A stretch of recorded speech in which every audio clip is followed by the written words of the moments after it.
So, you think you're a pretty good liar, huh? Maybe you've padded a resume a little. Told your mom you were almost there when you were still in bed. Relatable. Fine. But history has produced a very specific breed of human that operates on a completely different level. People who looked at the entire concept of reality and said, nah, I'll make my own. I'll invent a country. I'll sell a landmark I don't own. I'll stick goat parts in someone's body and become a millionaire. And the terrifying part? Everyone believed them. The word con comes from confidence, as in the con artist earns your confidence before they detonate your entire financial life.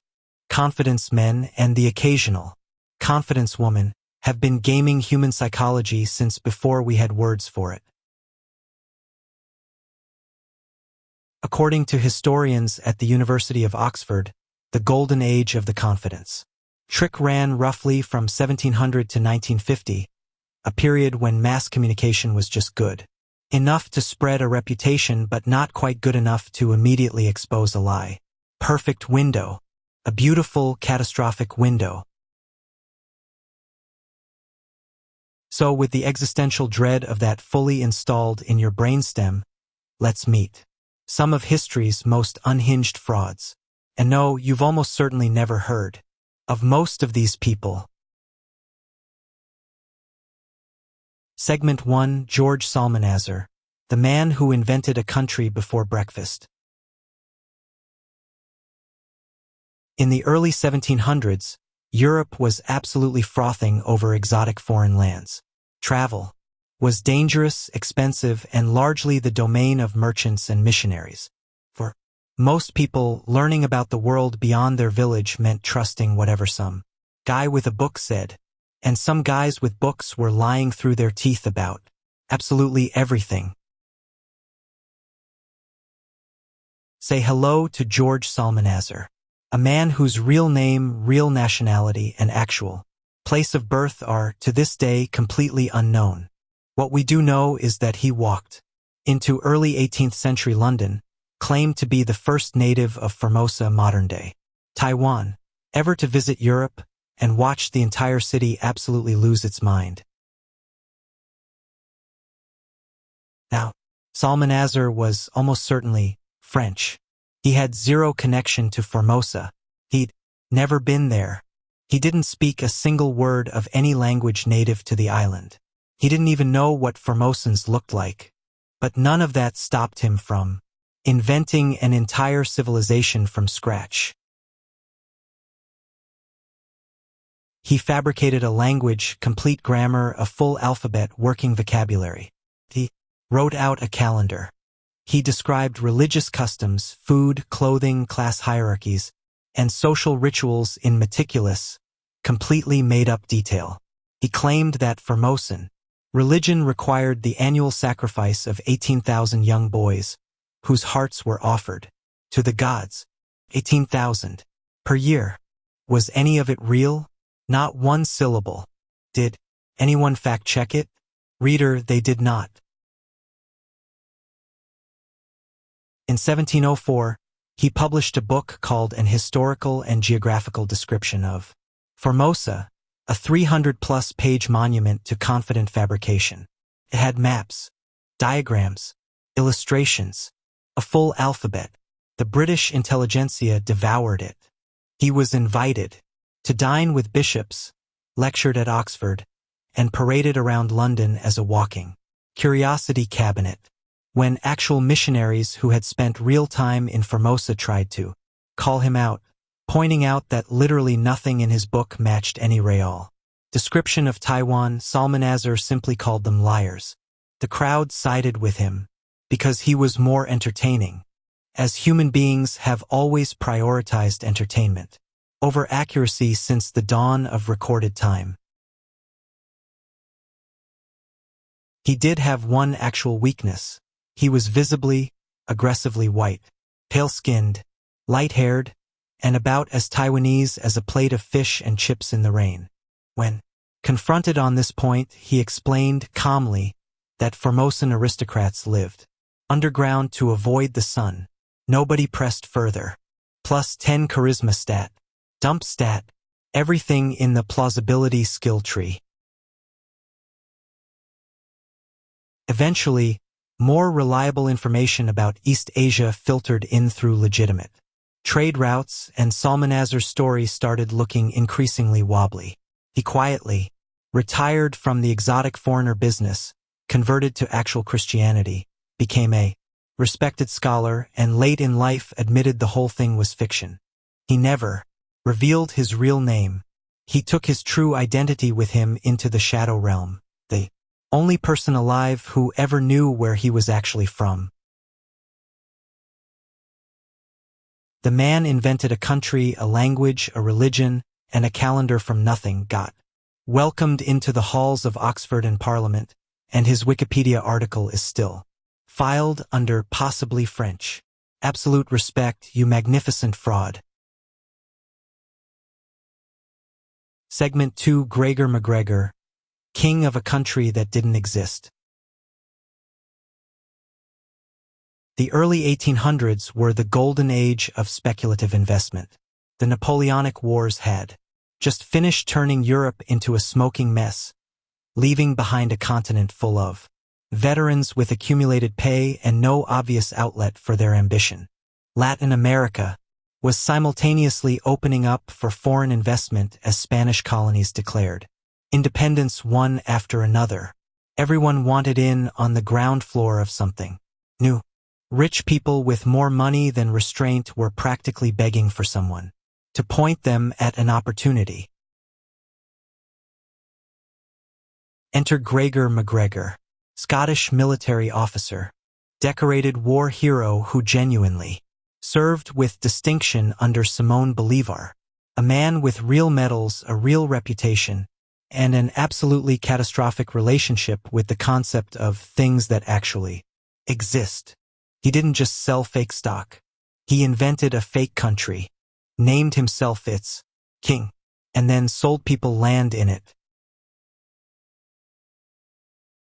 MacGregor had built legitimate credibility fighting in the Venezuelan and Colombian wars of independence. By the time he returned to Europe, he had a title. He styled himself His Highness Gregor the First, Cazique of Poyais. Poyais was supposedly a lush, thriving, British-flavored colony on the Caribbean coast of Central America. Capital, city called St.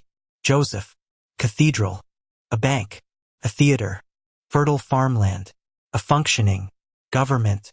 He had certificates, beautifully detailed maps, a full guidebook he commissioned, and Poyasian dollar notes, all professionally printed, all completely invented. The actual land he was selling was a stretch of mosquito-infested swamp on the coast of what is now Honduras. Back in London and Edinburgh, MacGregor hosted lavish dinners, gave stirring presentations about the paradise of Poyais, and sold land certificates and Poyasian currency to investors and hopeful settlers.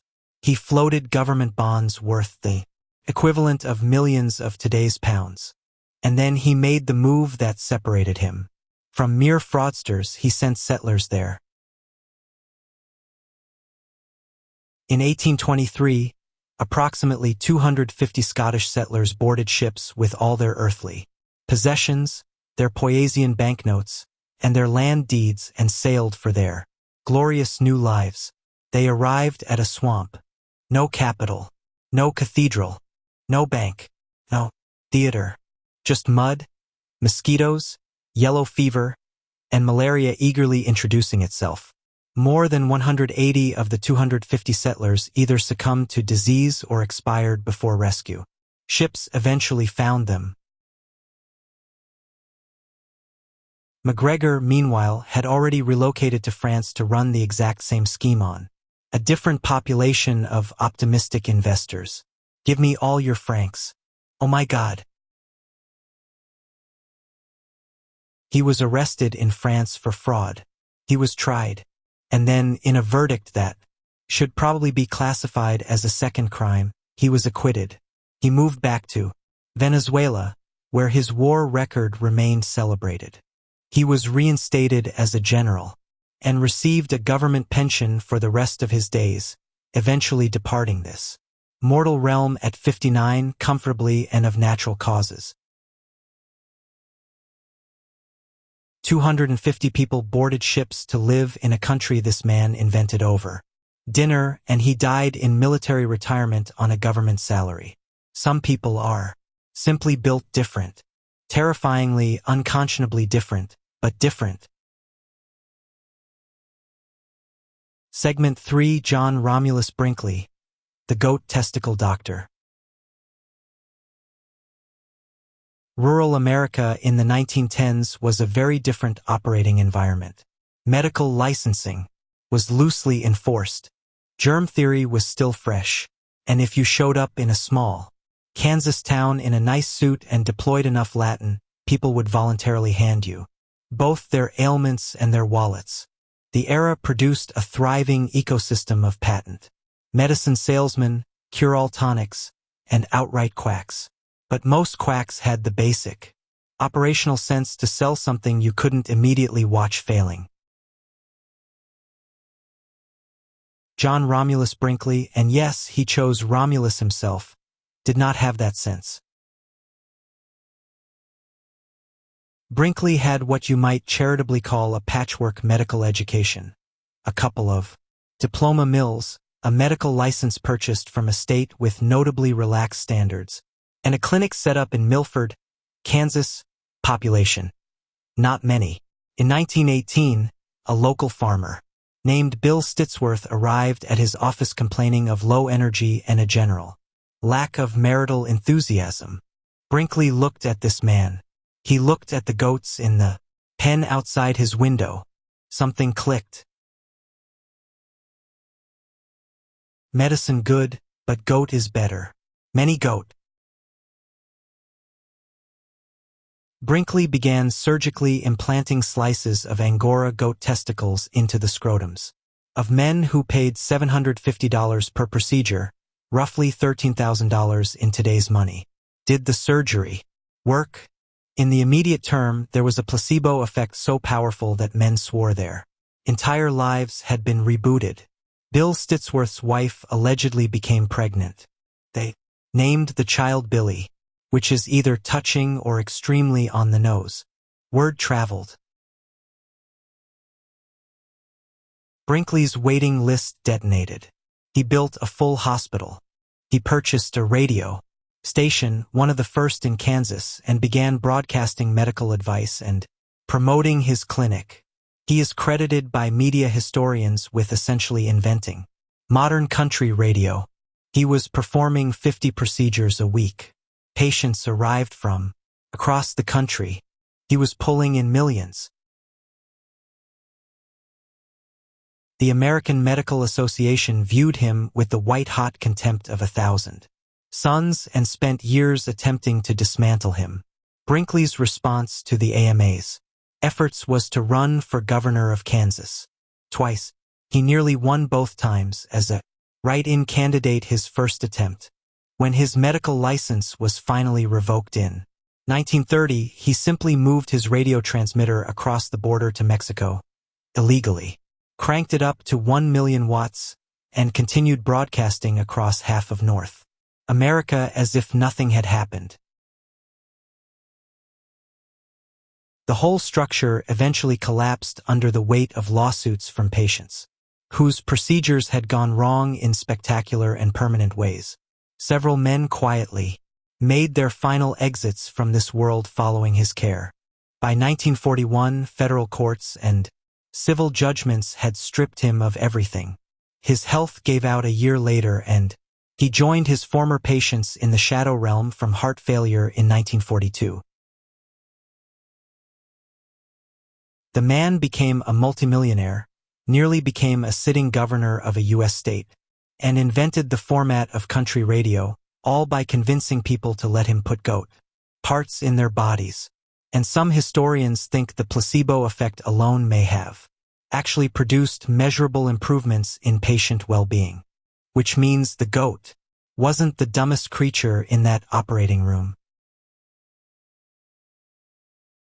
Segment 4. Victor Lustig, the man who sold the Eiffel Tower.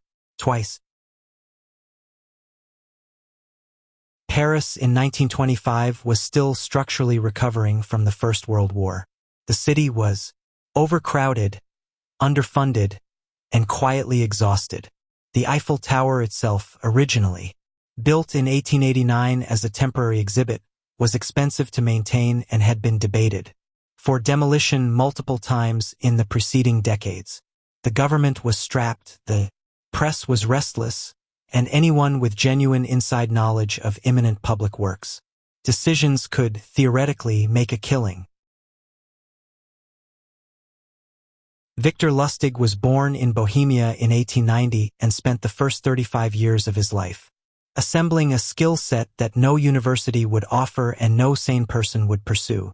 He was, by the assessment of U.S. federal investigators, the most accomplished con artist in American history. He spoke 5 languages. He operated under 47 known aliases. And he sold the Eiffel Tower to a scrap metal dealer. And then he sold it again. Lustig had developed his craft running cards on transatlantic ocean liners, long voyages where wealthy passengers had nowhere to go and nothing to do but lose money. Slowly, by the time he arrived in Paris in 1925, he had already run dozens of elaborate schemes across Europe and America. He operated according to a personal code. He called his 10 commandments for con men, which included, be a patient listener, never boast, dress elegantly but not flashily, and never discuss your past. He would have absolutely thrived on LinkedIn. Reading a newspaper article about the Eiffel Tower's mounting maintenance costs, Lustig noticed the piece mentioned the city was struggling to keep it standing. He saw his window. He forged government stationery, invented the official title of Deputy Director General of the Ministère des Postes, and invited 6 of Paris's top scrap metal dealers to a confidential government briefing at the Hôtel de Crillon, one of the most expensive hotels in the city. Nothing says legitimacy quite like a very expensive tablecloth. He informed the 6 dealers, in hushed and official tones, that the government had decided to sell the Eiffel Tower for scrap in secret to avoid the inevitable public outrage, and that they had been personally preselected as potential buyers.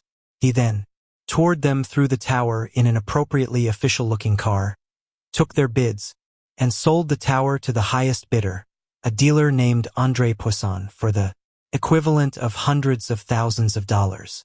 He boarded a train to Vienna the same afternoon. When Poisson realized he had purchased a landmark he could not collect, he was too embarrassed to contact the police. So Lustig returned to Paris several months later and sold the tower to a different dealer.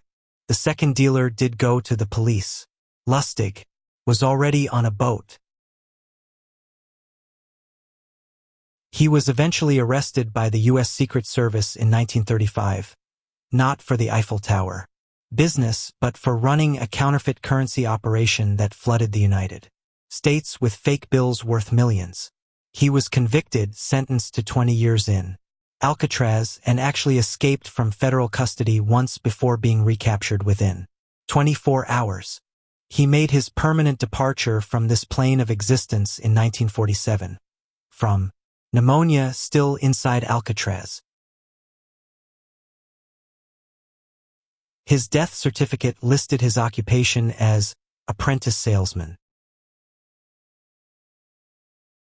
The federal government got the last word, but Victor Lustig, without question, got the better material. Hey, I just want to step out for 1 second because genuinely the people watching these videos are the reason any of this is worth making. Every one of you that sits through the history, the absurdity, the absolute gall of these people, you make it worth the deep dive every single time. So thank you, for real. If you want to see more, There's something waiting for you right over there. And as always, I'll see you over there.